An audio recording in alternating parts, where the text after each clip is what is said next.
বুঝার জন্য বলি, আল্লাহর পয়গম্বর হযরতে সাইয়্যিদিনা সুলাইমান আলাইহিস সালাতু ওয়াস সালাম, যিনি শুধু মানুষের বাদশা ছিলেন না, যিনি শুধু মানুষের বাদশা ছিলেন না, উনার ভাষা জিনেরাও বুঝত, উনার ভাষা সমুদ্রের মাছেরাও বুঝত, উনার কথা পিপিলিকারাও বুঝত। বিশ্ব নবী সাইয়্যিদিনা সুলাইমান আলাইহিস সালাম যখন বাদশা, এমতো অবস্থায় একজন লোক ছিল, ওই লোকের বাসার কাছে একটা গাছ ছিল, ওই গাছের মধ্যে একটা কবুতরের বাসা ছিল। ওই যে কবুতরের বাসা, ওই বাসার মধ্যে কবুতর ডিম দেয়। ডিম দেওয়ার পরে ওই কবুতর যখন দিয়ে ওই ডিম থেকে বাচ্চা ফুটায়, বাচ্চা তৈরি হয়। বাচ্চাটা কিছু বড় যখন হয়, ওই যে লোকের বাড়ির কাছে গাছ, ওই লোকটা গাছে উঠে কবুতরের বাসা থেকে কবুতরের বাচ্চা নিয়ে আসে। কবুতরের এটা ভালো লাগে, একটা প্রাণের ছোট বাচ্চা নিয়ে আসলেন, ওইটা তার ভালো লাগবে। কবুতর মনের মধ্যে কষ্ট পায়, আমি কষ্ট করে ডিম দিলাম, আমি কষ্ট করে একটা বাচ্চা তৈরি করলাম, ওই লোকটা আমার বাচ্চাকে নিয়ে খেয়ে ফেলে। ওইভাবে একবার খায়, দুইবার খায়, তিনবার খায়। কবুতর বলে, না না না, এইভাবে আর হতে দেয়া যায় না, আমি এত পরিশ্রম করে আমি বাচ্চা ফুটাই, আর ওই লোকটা আমার বাচ্চাগুলি নিয়ে খেয়ে ফেলে। আমি বিশ্ব নবী, আমি সাইয়্যিদিনা সুলাইমান আলাইহিস সালামের দরবারে গিয়ে বিচার দিব। কবুতর চলে গেল সাইয়্যিদিনা সুলাইমান আলাইহিস সালামের দরবারে গিয়ে বলে, আল্লাহর পয়গম্বর সাইয়্যিদিনা সুলাইমান আলাইহিস সালাম, আমি একটা গাছের মধ্যে বাসা তৈরি করেছি, ওই বাসার মধ্যে আমি ডিম দেই, ওই ডিম থেকে আমি বাচ্চা ফুটাই। ওই বাচ্চা যখন হয়ে একটু বড় হয়, আপনার এলাকার মধ্যে একটা দুষ্ট লোক আছে, যে দুষ্ট লোকটা আমার বাচ্চা নিয়ে খেয়ে ফেলে। সাইয়্যিদিনা সুলাইমান আলাইহিস সালাম ওই লোককে খবর দিলেন। খবর দিয়ে বললেন, তোমার সমস্যা কি? তুমি কবুতরের বাচ্চা কেন খেয়ে ফেলো? তোমাকে আজকে ওয়ার্নিং দিয়ে দেওয়া হলো, তুমি যদি কবুতরের বাচ্চা আবার খাও তাহলে তোমাকে কঠিন শাস্তির মুখোমুখি করা হবে। সুলাইমান আলাইহিস সালামের দরবার থেকে যখন চলে আসলো, আরো কিছুদিন চলে গেল, কবুতর আবার ডিম দিল, আবার বাচ্চা দিল। যখন আবার বাচ্চা দিচ্ছে, তখন ওই লোকের স্ত্রী বলে, কি মিয়া, কি হইল? কবুতর তো বাচ্চা দিছে, বাকবাকুম শব্দ শোনা যায়, তাইলে ওইটা নিয়ে আসো, রান্না করে খেয়ে ফেলি। ওই লোকটা বলে, না না, পয়গম্বর সুলাইমান আলাইহিস সালাম নিষেধ দিয়েছেন, ওইটা করা যাবে না। ওই মহিলার স্বামীকে প্রেসার দেয় যে সুলাইমান আলাইহিস সালাম দেখবে না, তুমি ওই বাচ্চাটাকে নিয়ে আসো। স্ত্রীর প্ররোচনায় পড়ে ওই লোকটা আবার বাচ্চাকে নিয়ে আসছে। আবার যখন বাচ্চাকে খেয়ে ফেলছে, কবুতর রাগান্বিত অবস্থায় আবার সাইয়্যিদিনা সুলাইমান আলাইহিস সালামের দরবারে উপস্থিত। ওগো আল্লাহর পয়গম্বর, ওই লোকটা এত দুষ্ট, আমার বাচ্চা খায় তো খায়, আপনি পয়গম্বর, আপনি বাদশাহ সুলাইমান আলাইহিস সালাম নিষেধ করার পরেও আপনার কথা অমান্য করে নাই, আপনি ওই লোকটাকে কঠিন শাস্তি দিবেন। সুলাইমান আলাইহিস সালাম যখন শুনলেন ওই লোকটা তো কবুতরের বাচ্চা খায়, একটা অপরাধ করে আমি পয়গম্বর সুলাইমান বললাম তুমি খাইবা না, আমার কথা কেউ অমান্য করেছে, না না, ওই লোকটাকে ছাড়া যাবে না। সুলাইমান আলাইহিস সালাম মাশরিক থেকে একটা জিনকে খবর দিলেন, মাগরিব থেকে একটা জিনকে খবর দিলেন, পূর্ব দিগন্তের একটা জিন, পশ্চিম দিগন্তের একটা জিন, দুইটা জিনকে বললেন, তোমরা ওই গাছের মধ্যে পাহারা দিবা। ওই কবুতর যখন আবার ডিম দিবে, আবার বাচ্চা ফুটাইবে, যখন বাচ্চা ফুটানোর পরে ওই দুষ্ট লোকটা গাছের মধ্যে উঠবে, তোমরা দুই জিন ধরে ওই লোকটাকে এমনভাবে টান দিবা, একটা অংশ মাশরিকের মধ্যে নিয়ে যাইবা, আর একটা অংশ মাগরিবের মধ্যে নিয়ে যাইবা। আল্লাহ রাব্বুল আলামিন আমাদেরকে অত্যন্ত গুরুত্বপূর্ণ মাস দান করেছেন, পবিত্র রমাদানুল মুবারক। এই রমাদানুল মুবারকে যেই ব্যক্তি গুনাহ মাফ করাইতে পারে না, এই ব্যক্তির মতো দুর্ভাগা ব্যক্তি পৃথিবীর জমিনে আর কোথাও নাই।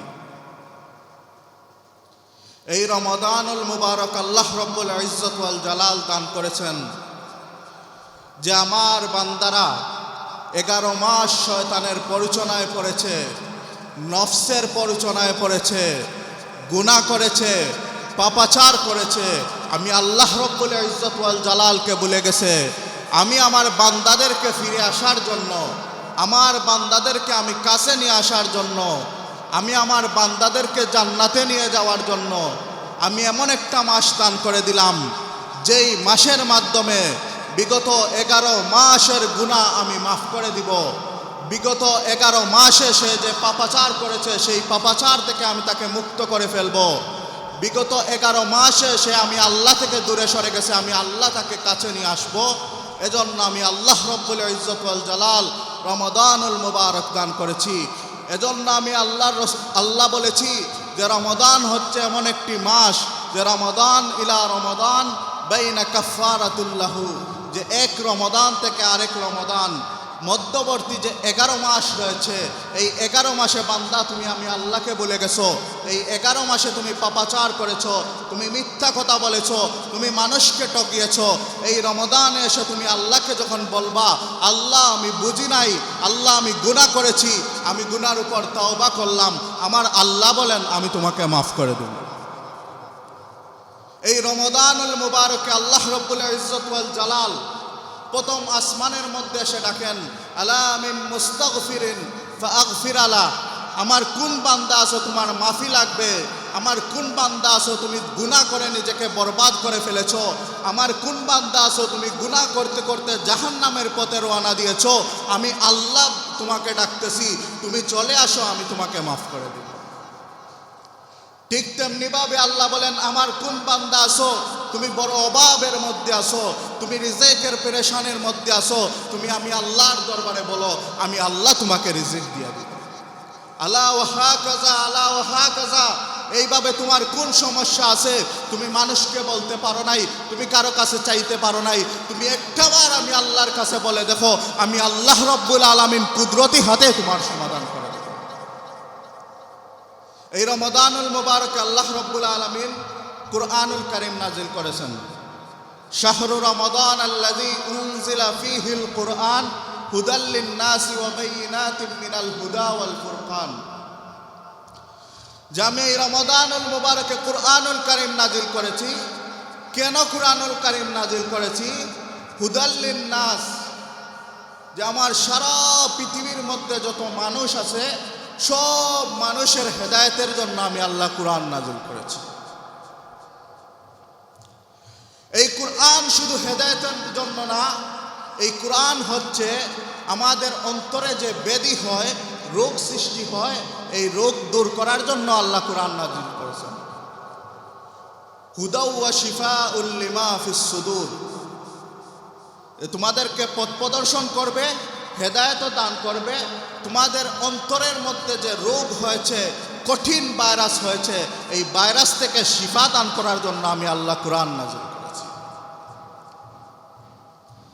আমাদের বাংলাদেশে খাদ্যের মধ্যে ভেজাল, সবজির মধ্যে ভেজাল, ফুডের মধ্যে ভেজাল, পরিবেশের মধ্যে ভেজাল, environment pollution, sound pollution, air pollution, এরপরে খাবারের মধ্যে বিভিন্ন ধরনের ফরমালিন, এইগুলার কারণে আমাদের দেশের মানুষ বেশি অসুস্থ হয়। কিন্তু উন্নত বিশ্বের যেই দেশগুলা রয়েছে, ওই দেশগুলার মধ্যে খাদ্যের মধ্যে ভেজাল কম, জীবনটা নিয়ন্ত্রিত, তারা রুটিন মাফিক জীবন পরিচালনা করে। এয়ার পলিউশন নাই, সাউন্ড পলিউশন নাই, এনভায়রনমেন্ট পলিউশন নাই। তো ওই দেশগুলার মানুষের মধ্যে রোগ ব্যাধি কম, চিকিৎসা সেবা উন্নত। কিন্তু আপনারা লক্ষ্য করলে দেখবেন, উন্নত যেই দেশগুলা রয়েছে সেখানে অনেক সুস্থ মানুষ, তার শরীরের মধ্যে কোনো রোগ নাই, কিন্তু সে নিজেকে আত্মহত্যা দেয়, শর্ট করে নিজেকেই মেরে ফেলে, ফাঁসি দিয়ে নিজেকে মেরে ফেলে। এই যে আত্মহত্যা করে, এটা শারীরিক রোগের কারণে হয়েছে না মানসিক রোগের কারণে হয়েছে? শরীরের মধ্যে রোগ থাকার কারণে হয়েছে না অন্তরের মধ্যে রোগ থাকার কারণে হয়েছে? তো এই যে অন্তরের রোগ, এটা কোথায় থেকে আসে? এই অন্তরের যে রোগ, এই রোগের সমাধানের জন্য আল্লাহ রব্বুল আলামিন কুরআনুল কারীম নাযিল করেছেন। অশিফাউল লিমা ফিস সুদূর, যে হে বান্দা, তোমার অন্তরের মধ্যে যে বেদি তৈরি হয়ে যায়, তোমার অন্তরের মধ্যে যে মরিচা পড়ে যায়, গুনাহ করতে করতে তোমার অন্তরটা জ্বলে পুড়ে সারখার হয়ে যায়, এই অন্তরকে পরিষ্কার করার জন্য আমি আল্লাহ রব্বুল ইজ্জত ওয়াল জালাল কুরআনুল কারীম নাযিল করেছি। যারা হজে গেছেন অথবা বিভিন্ন ছবিতে দেখছেন বা বিভিন্ন ভিডিওতে দেখছেন, মানুষ যেই গড়টাকে তাওয়াফ করে, মাতাফ, আল্লাহর গড়, এই মাতাফের এক কর্নারের মধ্যে একটা পাথর আছে, যেই পাথরের নাম হাজরে আসওয়াদ। চিনেন আপনারা হাজরে আসওয়াদ? এই হাজরে আসওয়াদ এমন একটা পাথর, যেই পাথরকে কোনো বান্দা যখন চুমু দেয়, যেই পাথরকে কোনো বান্দা যখন স্পর্শ করে, তখন ওই পাথর ম্যাগনেটের মতো টান দিয়ে ওই বান্দার সমস্ত গুনাহ নিয়ে যায়। এজন্য এই পাথরটা জান্নাত থেকে যখন এসেছিল, এটার নাম ছিল হাজরে আবিয়াজ, সাদা পাথর। কিন্তু এই পাথরটা মানুষের গুনাহ নিতে নিতে কালো হয়ে গেছে, এজন্য তার নাম হাজরে আসওয়াদ, কালো পাথর। এই যে কালো পাথর ম্যাগনেটের মতো মানুষের গুনাহ নিয়ে আনে, আল্লাহ রব্বুল ইজ্জত ওয়াল জালাল এর থেকে বড় ম্যাগনেট বানাইয়া কুরআনুল কারীম নাজিল করেছেন। আল্লাহ ঘোষণা করেছেন, আমার যেই বান্দাই কুরআনের স্পর্শে চলে আসবে, আমার যেই বান্দাই কুরআনের কাছে চলে আসবে, আমার যেই বান্দাই কুরআন শুনবে, আমার যেই বান্দাই কুরআন পড়বে, আমি আল্লাহ রব্বুল আলামিন কুরআনকে এই শক্তি দিয়েছি, কুরআনকে এই মুআজিজা দিয়েছি। কুরআন সাথে সাথে এই বান্দার সমস্ত গুনাহ ম্যাগনেটের মধ্যে নিয়ে এই বান্দাকে একদম নিষ্পাপ করে দিবে। সুবহানাল্লাহ। এই যে কুরআনুল কারীমের মুআজিজা, এটা বোঝার জন্য আমি বলি, আল্লামা জুলফিকার আহমদ নকশবন্দি রহমতুল্লাহি আলাইহি উনি কিতাবের মধ্যে লেখেন, আমি ইউরোপ আমেরিকায় বিভিন্ন জায়গায় দ্বীনি নসিহত পেশ করতাম। তো ওই জায়গায় যখন নসিহত পেশ করতাম, এর আগে অথবা পরে বিশ্ববিখ্যাত কারি আল্লামা শেখ আব্দুল বাসিত রাহিমাহুল্লাহু তাআলা কুরআনুল কারীমের তিলাওয়াত করতেন। এই সুবাদে কারি আব্দুল বাসিতের সাথে আল্লামা জুলফিকার আহমদ নকশবন্দি রহমতুল্লাহি আলাইহির একটা বন্ধুত্বপূর্ণ সম্পর্ক হয়ে গেছে। আল্লামা জুলফিকার আহমদ নকশবন্দি রহমতুল্লাহি আলাইহি ওনার কিতাবের মধ্যে লিখেন, একদিন আমিও কারি আব্দুল বাসিত রহমতুল্লাহি আলাইহি আমেরিকার একটা অঞ্চলের মধ্যে একটা সফরের মধ্যে ছিলাম। এমতো অবস্থায় কিছু মুসলমান যুবক আমাদের মধ্যে উপস্থিত হয়েছে। উপস্থিত হয়ে আল্লামা আব্দুল বাসিত রহমতুল্লাহি আলাইহিকে বলে, আপনি তো এত মধুর কণ্ঠে কুরআনুল কারীম তিলাওয়াত করেন, আপনার কুরআন তিলাওয়াত শুনে আমাদের হৃদয় উজাড় হয়ে যায়, আমাদের চোখ দিয়ে পানি চলে আসে। হে আব্দুল বাসিত, আমরা আপনার কাছে জানতে চাই, আপনি যে এই কুরআনের দাওয়াত বিশ্বব্যাপী নিয়ে যান, এই কুরআনের কি এমন কোনো মুআজিজা আপনি দেখতে পাইছেন? কারি আব্দুল বাসিত রহমতুল্লাহি আলাইহি জবাব দেন, হে আমার মুসলমান যুবক ভাইরা, একবার নয়, দুইবার নয়, তিনবার নয়, অসংখ্যবার, অগণিতবার আমি আল্লাহর কুরআনের মুআজিজা স্বচক্ষে দেখতে পেয়েছি। মুসলমান যুবকরা কারি আব্দুল বাসিত রহমতুল্লাহি আলাইহিকে বলল, তাহলে আপনি একটা মুআজিজা আমাদেরকে শুনান। কারি আব্দুল বাসিত রহমতুল্লাহি আলাইহি বলেন, মিশরের প্রেসিডেন্ট ছিলেন জামাল আব্দুল নাসের। এই জামাল আব্দুল নাসের 1987 অথবা 88 সালে রাশিয়াতে অনুষ্ঠিত একটা বিশ্ব সম্মেলন হয়েছিল। যেই বিশ্ব সম্মেলনের মধ্যে প্রত্যেক দেশের প্রেসিডেন্টরা উপস্থিত ছিল, অর্থাৎ সকল দেশের শুধু প্রেসিডেন্ট, বাদশাহ, প্রধানমন্ত্রী এদের নিয়ে একটা সম্মেলনের আহ্বান করা হয়েছিল। জামাল আব্দুল নাসির বলেন, আমি মিশরের প্রেসিডেন্ট হিসাবে সেখানে উপস্থিত ছিলাম। সম্মেলন যখন চলতেছিল, এক পর্যায়ে সম্মেলনের বিরতি আসলো। বিরতির সময়ে আমরা চা পান করছিলাম, ড্রিঙ্কস পান করছিলাম, যারা ভিন্ন দেশে আছে এরা মদ পান করতেছিল। এই যে একটা ব্রেক চলতেছিল, এই ব্রেকের সময় বিশ্বের কাফেরেরা জামাল আব্দুল নাসিরকে বলতেছে, হে জামাল আব্দুল নাসির, আপনি আপনার দেশ বলতেছেন কোরআন অনুযায়ী চালাবেন, আপনার দেশের আইন আপনি কোরআন অনুযায়ী করেন, আমরা যেখানে সামনে 1000 বছর সামনে চিন্তা করি, 1000 বছর পরে কি হবে ওই ফর্মুলায় আমরা দেশ চালাই, আমরা সায়েন্স আবিষ্কার করি, আমরা বিজ্ঞানে আবিষ্কার করি, আর আপনি আপনার দেশ চালাইতে চান 1400 বছর আগে যেই কোরআন নাজিল হয়েছে সেই কোরআন অনুযায়ী। এটা জামাল আব্দুল নাসিরকে সম্মান দেওয়া হলো না, ইনসাল্ট করা হলো, অপমান করা হলো। আরে মিয়া, আমরা যেখানে 1000 বছর সামনে চিন্তা করি, আপনারা ওইখানে 1000 বছর পিছনে চিন্তা করেন। তো একজন মুসলমানের সামনে কোরআন নিয়ে কথা বলা হবে, তার ধর্মকে নিয়ে কথা বলা হবে, তার মধ্যে যদি ঈমান থাকে তাহলে সে নীরব বসে থাকতে পারে না। জামাল আব্দুল নাসিরকে যখন এইভাবে আঘাত করা হয়েছে, জামাল আব্দুল নাসির আর বসে থাকতে পারেন নাই। সারা মজলিসের মধ্যে জামাল আব্দুল নাসির দাঁড়িয়ে গেলেন, দাঁড়িয়ে ভাষণ শুরু করলেন, হে বিশ্বের কাফেরেরা, আল্লাহর কোরআন এটা আল্লাহ নাজিল করেছেন, এটা হেদায়েতের জন্য নাজিল করা হয়েছে। এইভাবে জামাল আব্দুল নাসির কুরআনুল কারীম সম্পর্কে দীর্ঘ লম্বা বয়ান পেশ করলেন। তো জামাল আব্দুল নাসির লম্বা বয়ান পেশ করার পরে বললেন, আমি যে বয়ান পেশ করলাম এই বয়ান এখানে উপস্থিত কাফেরদেরকে খুব একটা দৃষ্টি আকর্ষণ করতে পারে নাই। অর্থাৎ যিনি বয়ান করেন ইনি মোটামুটি বুঝতে পারেন যে শ্রোতা আমার কথা বুঝতেছে কি বুঝতেছে না, এটা চেহারা দেখলেই মোটামুটি বোঝা যায়। তো জামাল আব্দুল নাসির বললেন, আমি বয়ান ঠিকই দিয়েছি, কিন্তু আমি নিজেও বুঝতেছি আমার বয়ান এই কাফেরদের অন্তরে আঘাত করে নাই, আমার বয়ানটা তৃপ্তিদায়ক হয় নাই। এই যে জামাল আব্দুল নাসির কোরআন নিয়ে কাফেররা কথা শোনাইছে, এটা সহ্য করতে পারেন নাই, দাঁড়িয়ে বয়ান দিয়েছেন, কিন্তু সেই বয়ান দিয়ে উনি নিজেও তৃপ্তি পান নাই। এই হৃদয়ের মধ্যে কষ্ট নিয়ে উনি উনার দেশের মধ্যে চলে আসলেন।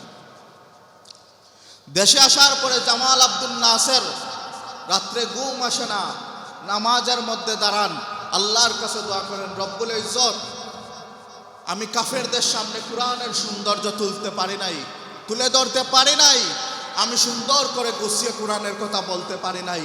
আপনি আরেকটা বার আমাকে যদি সুযোগ দেন, আরেকটা বার যদি ওই বিশ্বের কাফের মুশরিকদের সামনে আমাকে দাঁড়ানোর সুযোগ দেওয়া হয়, রব্বুল আলামিন আমি চেষ্টা করব কোরআনের প্রকৃত সৌন্দর্য তুলে ধরার জন্য।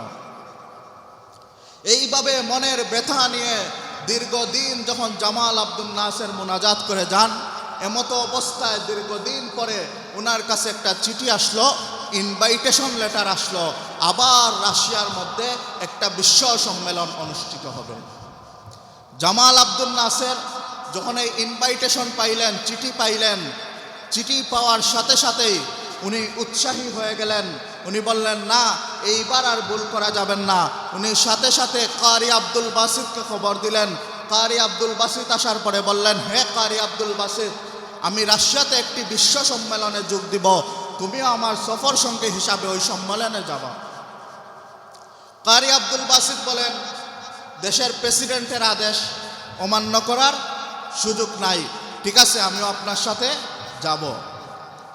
এই সম্মেলনের সময় যখন আসলো, জামাল আব্দুল নাসির কারি আব্দুল বাসিত রহমতুল্লাহি আলাইকে নিয়া ওই রাশিয়ার মধ্যে অনুষ্ঠিত বিশ্ব সম্মেলনের মধ্যে চলে গেলেন। এই বিশ্ব সম্মেলনের মধ্যে যখন চলে গেলেন, অনেক লম্বা ঘটনা, সংক্ষেপে বলতেছি। বিশ্বের কাফেররা, বিভিন্ন দেশের প্রধানমন্ত্রী, প্রেসিডেন্টরা কিভাবে সমাজের মধ্যে শান্তি প্রতিষ্ঠা করা যায়, কিভাবে সমাজের মধ্যে শৃঙ্খলা প্রতিষ্ঠা করা যায়, এই সম্পর্কে ব্রিফিং দিতেছে, বক্তব্য দিতেছে। এই যে এরা শান্তির বাণী শোনায়, এই শান্তির বাণী শোনাই এরা মুসলমানদের উপর বুলেট চালায়, ঠিক কিনা? জুড়ে বলেন।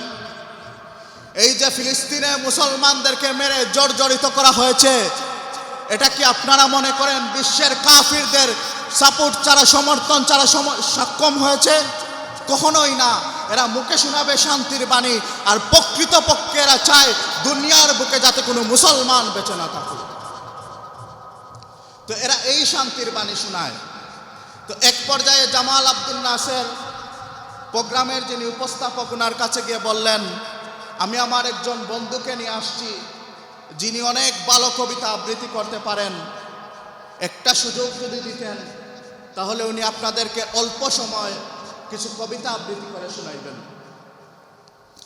এখন জামাল আব্দুল নাসের উনি একটা দেশের প্রেসিডেন্ট, উনি আবদার রাখছেন, এখন এটা ফালানোও যাবে না, আবার ওনার বন্ধুকে যে আবৃত্তির সময়টাও দেয়া হবে, এটা প্রেসিডেন্টদের সম্মেলন, এখানে টাইমটা খুবই গুরুত্বপূর্ণ। তো যেহেতু জামাল আব্দুল নাসের বলেছেন, উপস্থাপক বললেন, ঠিক আছে, আপনাকে মাত্র 2 মিনিট সময় দেয়া হবে, এই 2 মিনিটে ছোট্ট করে আবৃত্তি শোনাই ফেলবেন।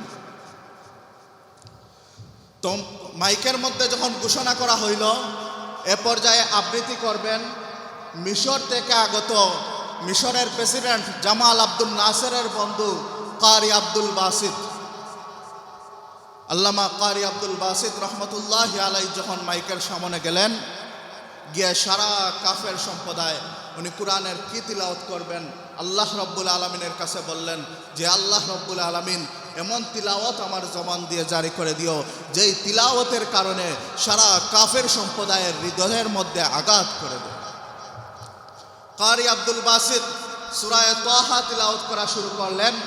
উনি বলেন, আমি তিলাওয়াত শুরু করলাম এই বয়ে, কখন আমাকে বলা হবে সময় শেষ, এই বয়ে বয়ে শুরু করতে করতে আমি 2 রুকু তিলাওয়াত করে ফেললাম। কিভাবে তিলাওয়াত করছেন?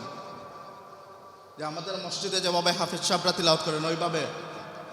তাহলে ফরজ নামাজে যে এইভাবে তিলাওয়াত করা হয় এইভাবে না, এইভাবে না, তারতিলের সহ তিলাওয়াত করা শুরু করছেন। তাও শুধু তিলাওয়াত না, উনি 7 কিরাতে তিলাওয়াত করছেন, অর্থাৎ 2 রুকু 14 বার পড়া হয়েছে। কয়বার? আমরা যেইভাবে পড়ি এক কেরাতে ওইভাবে একবার পড়লেন, আবার সব কিছুরে জের দিয়ে পড়লেন, আবার সব হরফকে জবর দিয়া পড়লেন, ওইভাবে 7টা কেরাত আছে। কারি আব্দুল বাসিত এই 7 কেরাতে 2 রুকুকে মোট 14 বার পড়লেন। সময় লাগছে কি লাগে নাই? সময় লাগছে। কারি আব্দুল বাসিত যখন তিলাওয়াত করতেছেন, জামাল আব্দুল নাসির বলেন, আমি যখন তাকাই বিশ্বের বিভিন্ন দেশের প্রেসিডেন্ট কাফের কুফফারের দিকে, আমি দেখতে পাই এদের চোখ দিয়া অনর্গল পানি ঝরতেছে। কারি আব্দুল বাসিত রহমতুল্লাহ আলাইহি যখন তিলাওয়াত শেষ করলেন, ডাক দিয়া বললেন, হে বিশ্ববাসী, তোমরা কি বুঝছো আমার বন্ধু কি পাঠ করেছে? তখন কাফেররা বলে, না, আমরা তো হচ্ছি ইংরেজের বাসী, আমরা তো ইংরেজ বুঝি, আমরা তো ইংলিশ বুঝি, আমরা তো আরবি বুঝি না, তোমার বন্ধু তো আরবিতে পাঠ করেছে, আমরা বুঝি নাই। জামাল আব্দুল নাসির বলেন, তোমরা বুঝো নাই, তাহলে তোমাদের চোখ দিয়ে এত পানি কেন চলে আসছে? কাফেররা ডাক দেয়া বলে, জামাল আব্দুল নাসের, তোমার বন্ধু এমন কবিতা আবৃত্তি করেছে, আমরা জীবনে অনেক কবিতা আবৃত্তি শুনেছি, অনেক গান শুনেছি, যেগুলো আমাদের কানের মধ্যে আসে, আমাদের মনের মধ্যে আনন্দ দেয়, কিন্তু তোমার বন্ধু এমন আবৃত্তি করেছে যেই আবৃত্তি আমরা বুঝি নাই, আমরা আরবি বুঝি না, কিন্তু তোমার বন্ধুর আবৃত্তি আমাদের কানে দিয়ে ঢুকে আমাদের কলিজার মধ্যে আঘাত করেছে। এটাই হচ্ছে আল্লাহর কোরআন। এভাবে কোরআনের অসংখ্য অগণিত মুআজিজা রয়েছে, এইগুলা যদি আলোচনা করতে যায় তাহলে সম্পূর্ণ রমাদানুল মুবারক শেষ হয়ে যাবে, কোরআনের আলোচনা শেষ হবে না। এজন্য আল্লাহ রাব্বুল আলামিন আমাদের সকলকে কোরআনের সংস্পর্শে আসার তৌফিক দান করুন, কোরআন অনুযায়ী জীবন গঠন করার তৌফিক দান করুন। সকলে বলুন আমিন। ভূমিকা স্বরূপ এই কথা বললাম, আজকে যেই আলোচনা করব, যে আয়াতে কালেমা তিলাওয়াত করেছি কুরআনুল কারীমের সূরা তাওবার 134 এবং 35 নম্বর আয়াত, এই আয়াতের মধ্যে আল্লাহ রাব্বুল আলামিন যাকাত সম্পর্কে বলেছেন। যাকাত হচ্ছে ইসলামের 5টা স্তম্ভের একটা স্তম্ভ।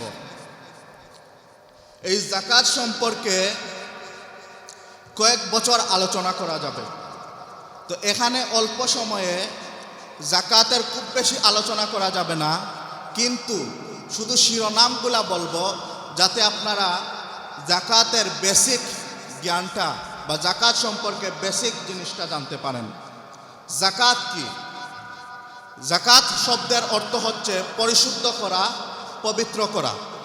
যেমন কুরআনুল কারীমের মধ্যে আমরা দেখি আল্লাহ রাব্বুল আলামিন বলতেছেন কাদ আফলাহা মান তাযাক্কা, যে ওই মানুষ সফল কাম হয়েছে যে নিজেকে পরিশুদ্ধ করেছে। কাদ আফলাহা মান যাক্কাহা, যে নিজেকে কি করেছে? পরিশুদ্ধ করেছে, সে সফল কাম হয়েছে। তাহলে যাকাত শব্দের অর্থ হচ্ছে পরিশুদ্ধ করা, পবিত্র হওয়া। পরিভাষায় বলা হয় ইসলামী শরিয়ায় নেসাব পরিমাণ সম্পদের মালিকরা এই সম্পদ থেকে একটা অংশ আল্লাহর রাস্তায় দান করবেন। এই দান করাকে যাকাত বলে। এখন যাকাত কার উপর ফরজ? যাকাত ফরজ হওয়ার জন্য 5টা শর্ত রয়েছে। কয়টা শর্ত? 5টা শর্ত। 1 নাম্বার শর্ত হচ্ছে নেসাব পরিমাণ মাল হওয়া। কি হওয়া? নেসাব পরিমাণ মাল হওয়া। এই নেসাবটা কি? নেসাবটা হচ্ছে 52.5 তোলা স্বর্ণ, 52.5 ভরি স্বর্ণের মালিক থাকা। বোঝা গেছে আমার কথা? 2 নাম্বার হচ্ছে 52.5 ভরি রূপার মালিক থাকা। কিসের মালিক থাকা? রূপার। 52.5 ভরি সিলভার, 7.5 তোলা স্বর্ণ, গোল্ড। স্বর্ণ কয় তোলা? 7.5।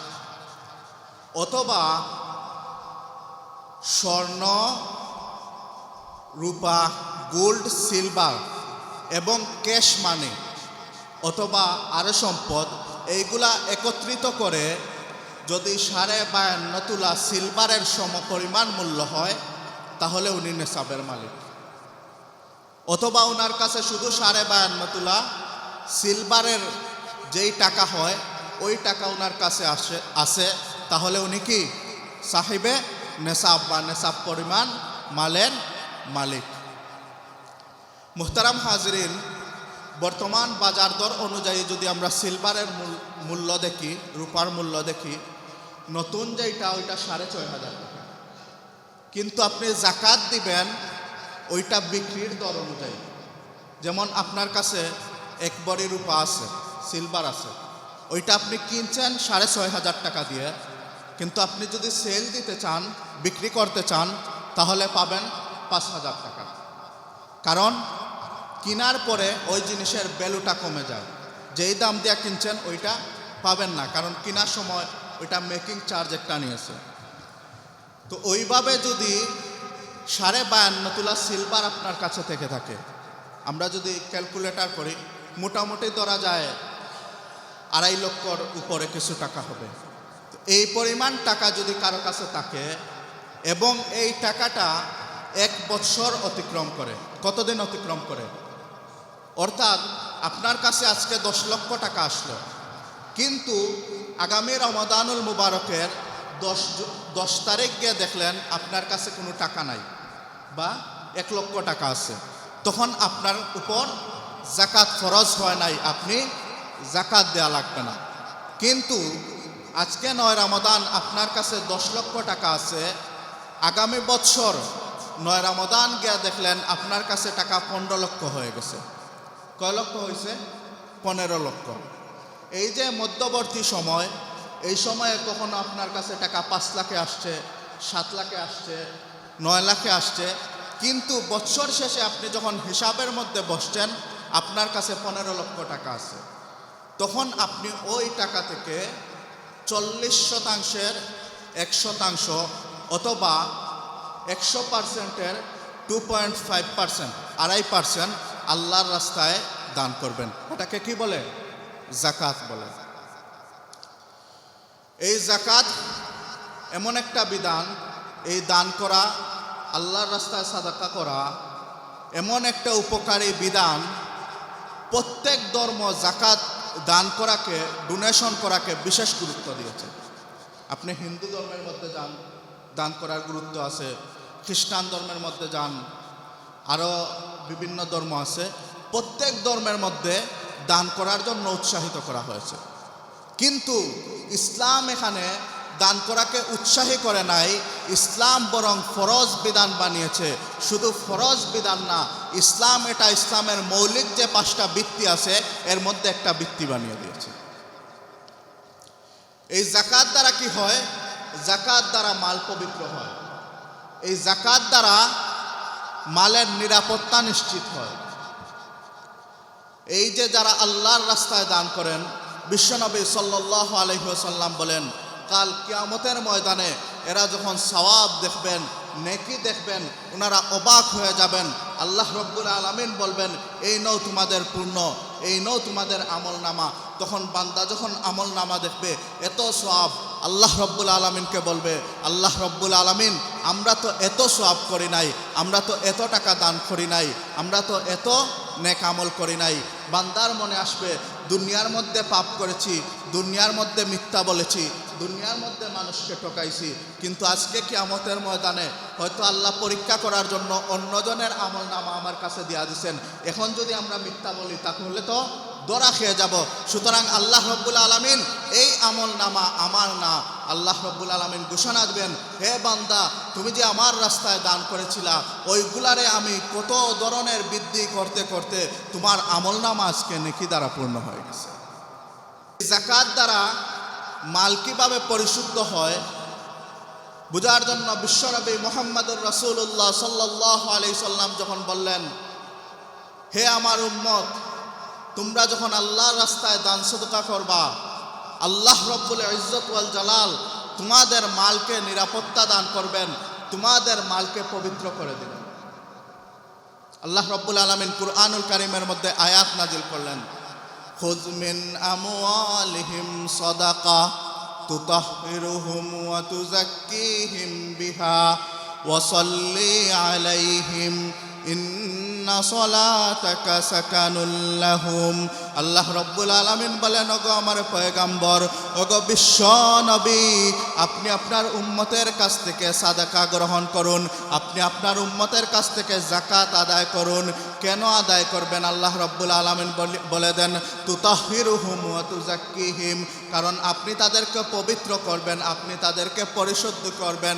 এরপরে আমার আল্লাহ রব্বুল আলামিন বলেন, ওয়া সাল্লি আলাইহিম, ওগো নবীজি, আপনি আপনার উম্মতের জন্য প্রার্থনা করুন। আপনি প্রার্থনা করলে কি হবে? ইন্না সলাতাকা সাকানুল লাহুম, আমার আল্লাহ ঘোষণা করে দেন, ওগো নবী, আপনার মুনাজাত আপনার উম্মতের জন্য স্বস্তির কারণ হয়ে যাবে। তো আল্লাহর রাসূল যখন ঘোষণা দিলেন, যাকাত আদায় করলে মালের নিরাপত্তা হয়, মাল পবিত্র হয়ে যায়। এমতো অবস্থায় আরবের মধ্যে একজন অমুসলিম মহিলা ছিলেন। তো অমুসলিম মহিলার উপর যাকাত ফরজ। কি বলেন আপনারা? অমুসলিমের উপর যাকাত ফরজ না, যাকাত মুসলমানদের উপর ফরজ। কিন্তু ওই অমুসলিম মহিলা জানে যে মুহাম্মাদুর রাসূলুল্লাহর কথা মিথ্যা হতে পারে না। আল্লাহর নবী মুহাম্মদ সাল্লাল্লাহু আলাইহি সাল্লাম যেই কথা বলে ওই কথা মিথ্যা হওয়ার কোনো সুযোগ থাকে না। সে ইসলাম গ্রহণ করে নাই, কিন্তু ওই মহিলা যখন শুনছে বিশ্বনবী মুহাম্মদুর রাসূলুল্লাহ বলেছেন, যারা যাকাত প্রদান করে, যারা মালের 100 ভাগের 2.5 ভাগ আল্লাহর রাস্তায় দান করে দেয়, ওই মালের নিরাপত্তার দায়িত্ব আল্লাহ রব্বুল আলামিন নিয়ে নেন।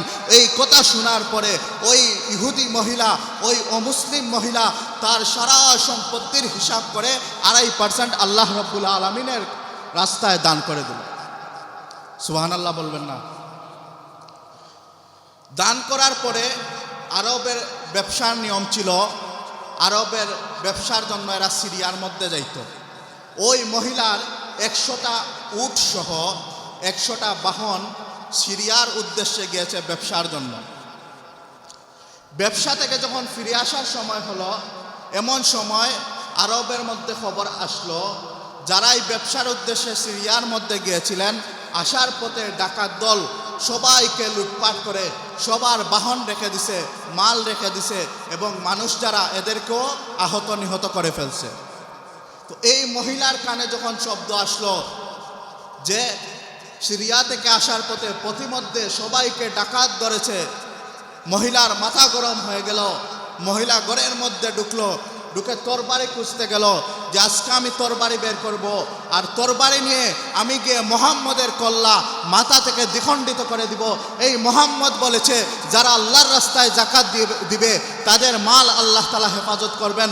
মোহাম্মদের কথা শুনে আমি 2.5% হিসাব করে আল্লাহর রাস্তায় দান করেছি, তাহলে আমার মাল কেন ডাকাত ধরবে, আমার মালের কেন ক্ষতি হবে? এই বলে যখন সে তরবারি খুঁজতে গেল, এমন সময় শোনা যায় যে এর যে 100টা উট আছে, ওই উটগুলা আসতেছে, উটের পায়ের শব্দ শোনা যায়। মহিলা তরবারি নিয়ে যখন বের হয়েছে, বের হয়ে দেখে 100 উট পুরাই 100টা চলে আসছে। উটের সাথে যা মাল ছিল সব মালও চলে আসছে। জুড়ে বলেন সুবহানাল্লাহ। মহিলা ওই বাহিনীর মধ্যে যারা ছিল ডাক দিয়ে বলে, সারা আরবের মধ্যে শুনতে পাইলাম ডাকাতরা ধরেছে, কারো মাল নিয়ে আসতে পারে নাই, কারো বাহন নিয়ে আসতে পারে নাই।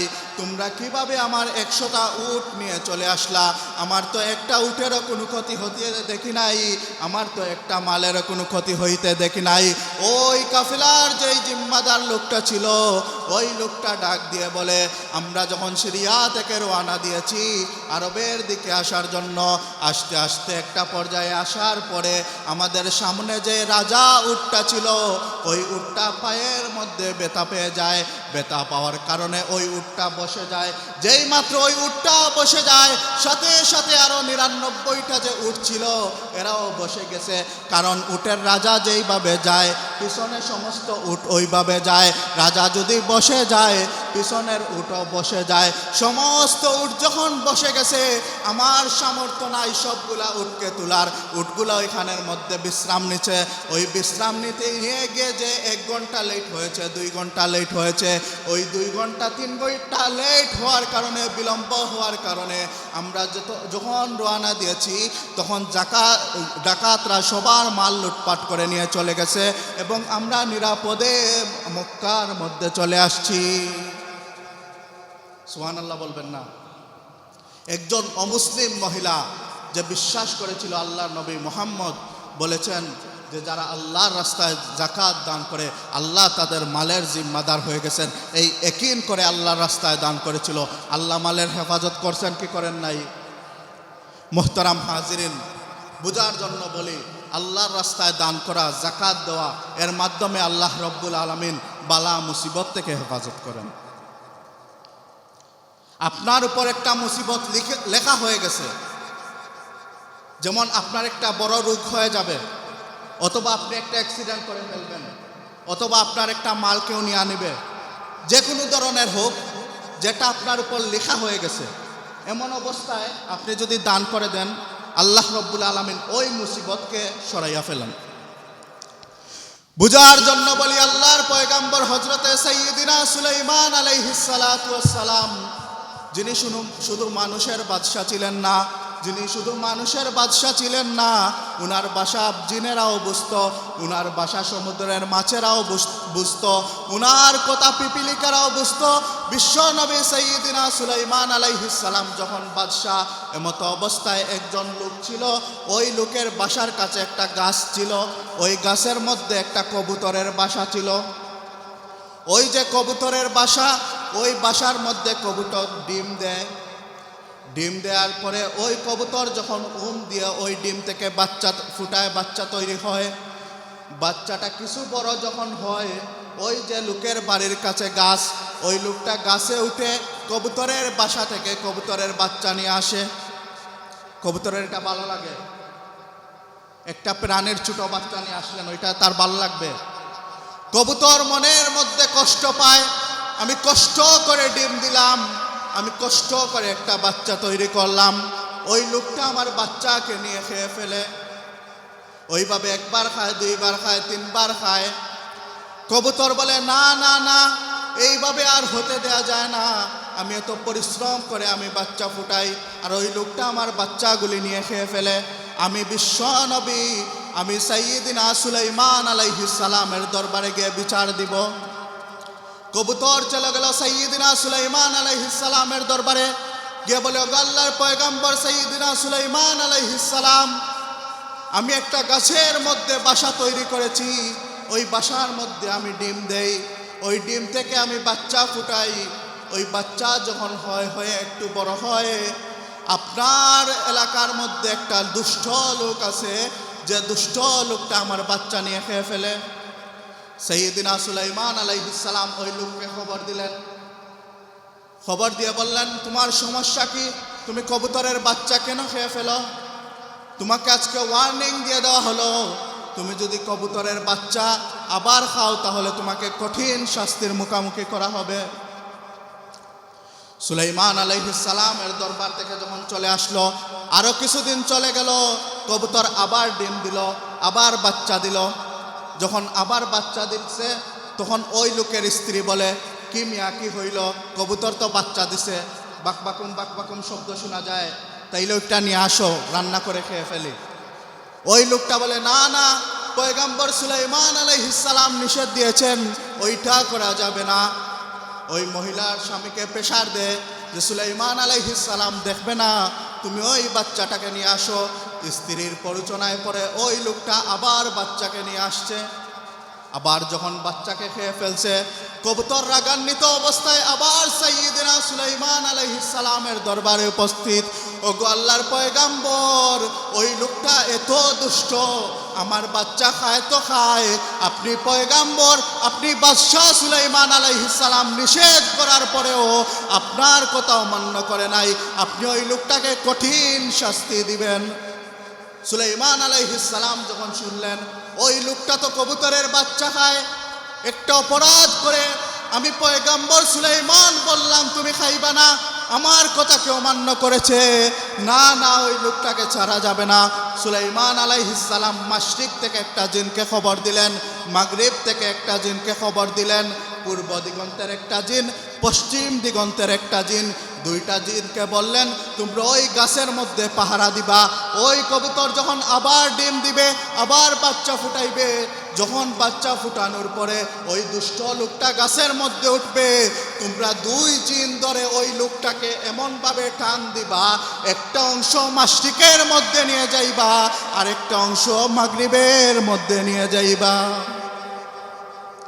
জিনের এই সামর্থ্য আছে। আবার যখন কবুতর ডিম দিল, ডিম দেওয়ার পরে কবুতরের মনের মধ্যে একটা ভাব আসলো, এইবার তুমি আসো, মজা টের পাইবা। কবুতর তো দেখতেছে কি শক্তিশালী দুইটা জিন, একটা পূর্ব দিগন্ত আর একটা পশ্চিম দিগন্ত থেকে আসছে। কবুতর খুবই আনন্দ নিয়ে ডিম পারছে, ডিম পারার পরে ওইটার মধ্যে দিছে, দেওয়ার পরে যখন বাচ্চাটা হওয়ার পরে আরও কিছুদিন গেছে, কবুতর যখন বাচ্চা হওয়ার পরে দেখবেন একটা ডাক ডাকে, যারা কবুতর পালন বা দেখছেন, একটা ডাক, তখন ওই ডাক যখন শুনে, ডাক শোনার পরে ওই লোক তো উঠতে যায়, কিন্তু সুলাইমান আলাইহিস সালামের নিষেধ, উঠতে পারে না। কিন্তু ওর স্ত্রী ওই যে কবুতর খাইয়া মুখের মধ্যে স্বাদ লেগে রয়েছে, এখন ডাক শোনার পরে জিহ্বা দিয়া লোভ চলে আসে, এই লোকটাকে আর কন্ট্রোল করতে পারে নাই, বিভিন্ন ধরনের প্ররোচনা দিয়ে স্বামীকে আবার রাজি করছে গাছে উঠানোর জন্য। এইবার যদি মিয়াবাই গাছের মধ্যে উঠেন তাহলে কি অবস্থা হবে? যাই হোক, স্ত্রীর প্ররোচনা শুনতে শুনতে আর কবুতরের ডাক শুনতে শুনতে লোককে আর কন্ট্রোল করা গেল না। ওই লোকটা যখন রেডি হয়ে গাছের মধ্যে উঠবে, এমতো অবস্থায় একজন ভিখারি আসলো। কি আসলো? ভিখারি আসলো। ভিখারি এসে বলল যে আমি 2 দিন থেকে অনাহারে আসছি, আমার কাছে কোনো খাবার নাই, আমার কাছে কোনো টাকা নাই, আল্লাহর ওয়াস্তে আমাকে কিছু সাহায্য করুন। যেইভাবে বলল, ওই লোকটা ভিতরে গিয়ে স্ত্রীকে বলল, একজন লোক আসছে অসহায়, দেখে মনে হচ্ছে বড় অসহায়, ঘরে কি কিছু আছে দেওয়ার মতো? ওই লোকের স্ত্রী ডাক দিয়ে বলে, ঘরে তো তেমন কিছু নাই, মাত্র 2টা রুটি আছে, একটা আপনি খাবেন আর একটা আমি খাবো। ওই লোকটা ডাক দিয়া বলে, আমার স্ত্রী, একটা কাজ করো, 2টা রুটি থেকে একটা রুটি আল্লাহর রাস্তায় দিয়া দেই, আর একটা রুটিকে আমরা স্বামী স্ত্রী 2 জন ভাগ করে খেয়ে ফেলবো। ওই কথা বলার পরে স্ত্রী একটা রুটি দিয়া দিল, ওই ব্যক্তি একটা রুটি ওই মিসকিনকে দিয়া দিলেন। মিসকিনকে দিয়া যখন গাছের মধ্যে উঠলেন, উঠার পরে কবুতরের বাচ্চা আবার ধরে নিয়ে আসলেন, এসে রান্না বান্না করে খেয়ে ফেললেন। কবুতর রাগান্বিত অবস্থায় আবার সাইয়্যিদিনা সুলাইমান আলাইহিস সালামের দরবারে উপস্থিত হলো। ওগো আল্লাহর পয়গাম্বর, আপনি মাগরিব থেকে একজন জিন নিযুক্ত করেছেন, মাশরিক থেকে একজন জিন নিযুক্ত করেছেন, কিন্তু এই দুইটা জিন এত বড় হারামজাদা, এরা প্রত্যেকটা সময় গাছের মধ্যে ছিল, কিন্তু ওই লোকটা যখন গাছে উঠছে, ঠিক গাছে উঠার মুহূর্তে দুইটা দুই দিকে উধাও হয়ে গেছে।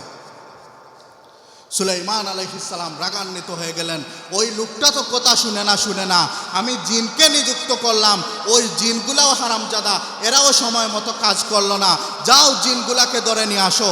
অন্য জিনগুলা যখন ওই দুইটা জিনকে নিয়ে আসলো, জিনগুলা কাঁপতে কাঁপতে সাইয়্যিদিনা সুলাইমান আলাইহিস সালামের দরবারে উপস্থিত হয়ে গেল। সুলাইমান আলাইহিস সালাম বলেন যে তোমাদেরকে আমি নিযুক্ত করলাম, ওই লোকটা যখন গাছে উঠবে, লোকটাকে ধরে এমনভাবে দুইজন দুই দিকে টান দিবা, যেমন একটা অংশ পূর্ব দিকে চলে যায়, একটা অংশ পশ্চিম দিকে চলে যায়, কিন্তু যেই মুহূর্তে ওই লোকটা গাছে উঠবে, তোমরা ওই মুহূর্তে চলে গেলা। কি কারণ, কি জন্য তোমরা আমার আদেশ অমান্য করলা? বয়ে বয়ে জিন দুইটা বলে, আপনি বলেছেন আমরা আপনার দায়িত্ব পালন করার জন্য ওইখানের মধ্যে আমরা দাঁড়িয়েছিলাম, কিন্তু ওই লোকটা যখন গাছে উঠবে, এমতো অবস্থায় আল্লাহ রব্বুল আলামিন দুইজন ফেরেশতা পাঠাইছেন, যেই ফেরেশতাদের শক্তি আমাদের থেকে 1000 গুণ বেশি, আমাদের গাড়ের মধ্যে ধরে আমাদেরকে যখন ফিক্কা পালাইছেন, আমরা পূর্ব দিগন্তে গিয়ে পড়ছি, আমরা পশ্চিম দিগন্তে গিয়ে পড়ছি। সুলাইমান আলাইহিস সালাম বলেন, কোন কারণে তোমাদেরকে ফেরেশতা পাঠাইছেন? তখন ওই জিন বলে, যখন ওই লোকটা গাছে উঠবে, এমতো অবস্থায় দেখেছি একজন মিসকিন ওই যুবকের বাসায় আসছে, যখন ওই যুবকের বাসায় আসছে, ওই যুবক মিসকিনকে একটা রুটি দান করেছে, এরপরে রাস্তায় এসেছে। সাইয়্যিদিনা সুলাইমান আলাইহিস সালাম বলেছেন, তাহলে ঠিক আছে, কোনো ব্যক্তি যখন আল্লাহর সন্তুষ্টির জন্য আল্লাহর রাস্তায় কোনো দান করে, আল্লাহ রব্বুল আলামিন ওই ব্যক্তির হেফাজতের জিম্মাদার হয়ে যায়। এটাই হচ্ছে সাদকা। মুহতারাম হাজিরিন, সময় শেষ হয়ে গেছে, সংক্ষেপে আমি শিরোনাম বলি। এই যে আল্লাহ রব্বুল আলামিন যাকাত ফরজ করেছেন, সবার উপরে ফরজ করেন নাই। আল্লাহ সবার উপরে ফরজ করেন নাই। আপনার কাছে যদি সম্পদ থাকে, তাও একদিন না, এক মাস না, পূর্ণ 1 বৎসর যদি আপনার কাছে সম্পদ থাকে, তাহলে ওই সম্পদের পুরাটা না, কতটুকু দিতে হবে? 2.5% আল্লাহর রাস্তায় দিতে হবে। মুহতারাম হাজিরিন, এই যে আপনি দান করবেন, এটাও আপনার পূর্ণ সম্পদের না, সব সম্পদের জাকাত আসে না। আপনার যে বাড়ি আছে, আপনার বাড়ির জাকাত আসবে না। আপনার যে ফার্নিচার আছে, এটার জাকাত আসবে না। আপনার ব্যবহারের যে কাপড় আছে, ওইটার জাকাত আসবে না। আপনার ব্যবহারের যে গাড়ি আছে, এইটার জাকাত আসবে না। মুহতারাম হাজিরিন, আপনার ব্যবসা প্রতিষ্ঠানের জন্য আপনি যে দোকান ক্রয় করেছেন, ওই দোকান ক্রয়ের জাকাত আসবে না। ওই দোকানের মধ্যে যে ফার্নিচার আসে, ওইটার জাকাত আসবে না। জাকাত শুধু আসবে আপনার দোকানে যে বিক্রয়ের উপযোগী যেই পণ্য আছে, ওই পণ্যের উপর জাকাত আসবে। মুহতারাম হাজিরিন, এরপরে ফসলের জাকাত আছে, এটাকে উশুর বলা হয়। অর্থাৎ আপনার যদি ফসল থাকে, ওই ফসল আপনি চাষ করলেন, ওইটা যদি আপনি সম্পূর্ণ বৃষ্টির পানি দ্বারা চাষ করেন, তাহলে আপনি 10 ভাগের 1 ভাগ আল্লাহ রাস্তায় দিবেন। কয় ভাগ? 10 ভাগের 1 ভাগ। ওইটা যদি আপনার নিজের পানি দিয়ে চাষ করেন, তাহলে আপনি নিসফে উশুর দিবেন। কয় ভাগ? 10 ভাগের 20 ভাগের 1 ভাগ। আর ওইটা যদি কিছু বৃষ্টির পানি আর কিছু আপনার নিজের পানি, উভয়টা মিলে চাষ করেন, তাহলে কত পার্সেন্ট দিবেন? 7.5%। মুহতারাম হাজিরিন, এই জাকাত কাদেরকে দেওয়া হবে? আল্লাহ রব্বুল আলামিন কুরআনুল কারীমের মধ্যে বলেছেন, ফকিরদেরকে জাকাত দেওয়া হবে। ফকির কাদেরকে বলা হয়? ফকির বলা হয় মান লাহু শাইউন লা ইয়াকফি। ওই ব্যক্তিকে ফকির বলা হয় যার কাছে জিনিস রয়েছে, যার কাছে খাবার কিছু আছে, যার কাছে কাপড় আছে, কিন্তু যেই খাবার আছে ওই খাবারটা তার জন্য যথেষ্ট না। অর্থাৎ তার খাবারের 30 দিনের খাবারের প্রয়োজন, তার কাছে 25 দিনের খাবার আছে, বাকি 5টা দিন সে কষ্ট করে কাটায়। তার পরার কাপড় আছে, কিন্তু এটা তার জন্য উপযুক্ত না। ওই ধরনের লোককে ফকির বলে। মিসকিনদেরকে আপনারা জাকাত দিবেন। মিসকিন ওই ব্যক্তিকে বলা হয় লাইসা লাহু শাইউন, যেই ব্যক্তির কাছে কোনো কিছুই নাই। এরপরে কাদেরকে জাকাত দিবেন? ওয়াল আমিলিনা আলাইহা, যেই লোকেরা যদি সরকারি রাষ্ট্র থাকে, ওই রাষ্ট্রের জাকাত ফান্ডে কার্যক্রমে নিয়োগ থাকেন, তাদেরকে জাকাতের ফান্ড থেকে বেতন দেওয়া যায়। ওয়াল আমিলিনা আলাইহা, আল্লাহ রাব্বুল আলামিন বলেন। এরপরে কাদেরকে জাকাত দিবেন? কোনো অমুসলিম ইসলামের প্রতি আকৃষ্ট, আপনার যদি মনে হয় তাকে যদি আমি জাকাত দেই তাহলে সে জাকাতের সৌন্দর্য দেখে, জাকাতের গুরুত্ব দেখে ইসলামের দিকে আসবে, তাহলে ওই ধরনের অমুসলিমকে আপনি জাকাত দিতে পারবেন। আপনি দাস মুক্তির জন্য জাকাত দিতে পারবেন। বর্তমানে তো দাস মুক্তির সুযোগ নাই। এখন যদি অন্যায়ভাবে কাউকে জেলে ধরে বন্দি করা হয়েছে, কারাগারের মধ্যে আছে, আমরা দেখেছি না বিগত সময়ে কত আলিম উলামাকে অন্যায়ভাবে জেলের মধ্যে নেওয়া হয়েছে। এই যে এদের মুক্তির জন্য উকিল খরচ আছে, কোর্টের খরচ আছে, ওই ফান্ডে আপনি জাকাত ব্যয় করতে পারবেন। আপনি ঋণগ্রস্ত ব্যক্তিকে জাকাত দিতে পারবেন। কাকে?